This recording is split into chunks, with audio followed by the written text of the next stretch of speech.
刚才你看到的就是我年初跑厦门马拉松的画面，没错，我的首马安全完赛。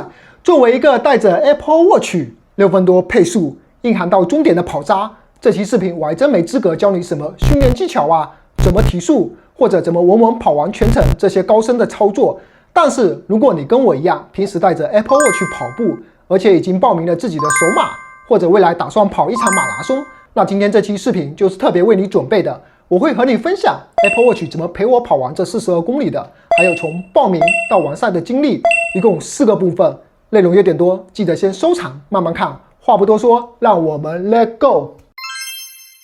我用的是 Apple Watch Ultra 第一代，戴了2年，现在电池健康度90%。比赛当日在开跑前，电池电量97%，4个小时半完赛，还剩下59%，全程消耗了38%。这个耗电表现大家觉得怎么样 ？Apple Watch 上数据网络和蓝牙是耗电大户，所以为了电池能扛住，我在比赛前做了几个小设置。关掉数据网络，如果你的手表是带 eSIM 卡的，记得提前把数据关了。蓝牙可以不关，但不要连耳机听歌。如果想听歌，建议自带存储的运动耳机，提前把想听的歌曲导进去。比较尴尬的是，这次我带了骨传导，结果3个多小时就没电关机了。这个暗示我不破3都没资格听歌了吗？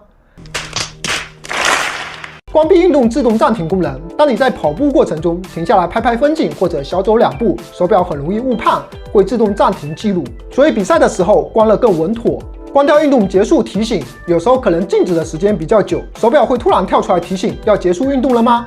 这是看不起谁吗？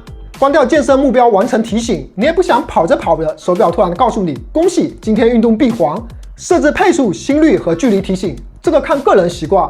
我这次是设置了每8公里提醒一次，因为我规划每8公里就吃能量胶和盐丸。至于配速和心率，我就放在手表的跑步界面上，想看的时候低头扫一眼就好了。从计时毯开始按表到比赛结束掐表，我的 Apple Watch 记录了42.41公里，比马拉松标准距离42.195公里多了一点，存在一些误差。具体来看，10公里路标手表显示9.98公里，20公里路标手表显示20.14公里，30公里路标手表显示30.21公里，40公里路标手表显示40.18公里。整场下来40多公里的距离误差了200多米，我觉得是完全可以接受的。毕竟比赛中你很难直线的跑完全程，比如有时候跑到路边拿补给，再回到路中央，绕开人群或者弯道这些的时候，都会多跑一些路。再加上 GPS 的误差，这点偏差真的不算大了。除了设备方面，可能小伙伴更关心的是一些赛事相关的注意事项，所以我也把这次首马积累的小经验分享给大家。如果有大神，欢迎在评论区补充，咱们一起交流，一起学习。国内的马拉松赛事基本都集中在每年冬季，大概从10月份到1月份左右。北方的话可能会稍微再早一些，所以呢，你可以从上百个赛事里面挑一个适合自己的。挑选的时候可以注意以下几点。首先是赛事的认证，这其实是评判赛事水平和服务质量的一个重要指标，主要有2种，一种是国际田联的认证，分为白金标、金标、银标和铜标4个等级。白金标是最高级别的认证，而国内目前只有2场是白金标的，上海马拉松和厦门马拉松。另一种是中国田径协会的认证，分为金、银、铜3个等级。此外还会对赛事做 A 类和 B 类的分类认证， A 类又分为 A1 和 A2。听起来是不是有点头晕？别慌，实际上也没那么复杂。赛事的认证等级越高，通常组织水平和服务质量也就越好，直接认标没有毛病。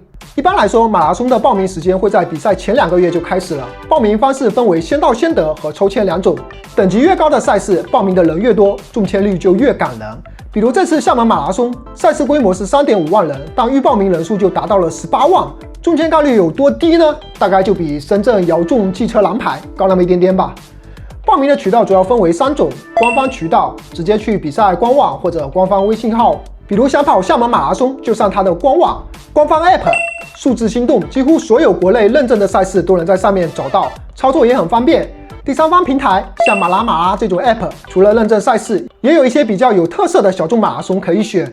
如果你有看到过什么奇葩的路线，评论区告诉我。需要注意的是，为了安全考虑，有些比赛在报名的时候需要你提供全马或者半马的完赛成绩，而且这个成绩必须是正式比赛的，自己平时跑步 App 记录的成绩或者线上马拉松的成绩都不算数。再者就是关门时间，每场比赛的关门时间都不太一样。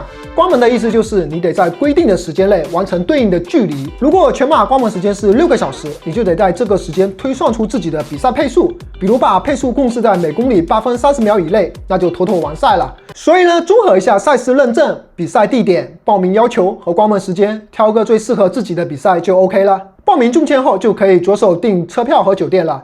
酒店位置的话，选在起点或者终点附近都可以。住起点附近，你可以多睡一会儿，早上不用太早起；住终点附近，完赛后能直接回去休息。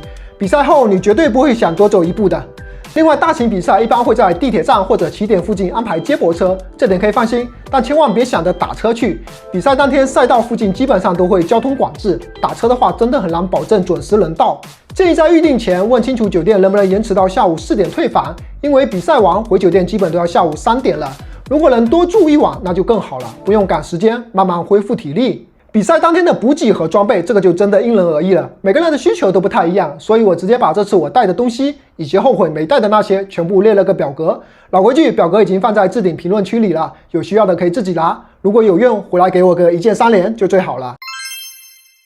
出发去起点前，一定要在酒店先排空一下自己，因为到了现场你会发现厕所那个叫一坑难求，排队人排到怀疑人生。到达现场后，先按顺序来，找到路检的地方一般都会有指引，跟着人流走就对了。存包，把赛后要用的衣服、吃的东西全部放进去，这样完赛后就能在第一时间取出来恢复状态。找到自己的起跑区，一般赛区会根据你提交的成绩分区，像这次厦门分为6枪12区，我就被分到了最后的 M 区。每个区会有不同的发枪时间，所以说你不用担心挤成一团。比赛中的补给一般就是水、能量饮料、香蕉这些标配。不过每个地方都会有一些自己的特色，比如这次厦门马拉松路上居然有面线糊，真的爬完一个坡后喝上一碗，就有种不想跑了再来一碗的感觉。如果一切顺利的话，恭喜你没有坐上收容车。完赛后你就可以去领完赛包，里面通常会有奖牌、一些食物，还有纪念品啥的。接着再去找寄存包的地方，把之前存的包拿回来。到这里，整个比赛就算正式结束了。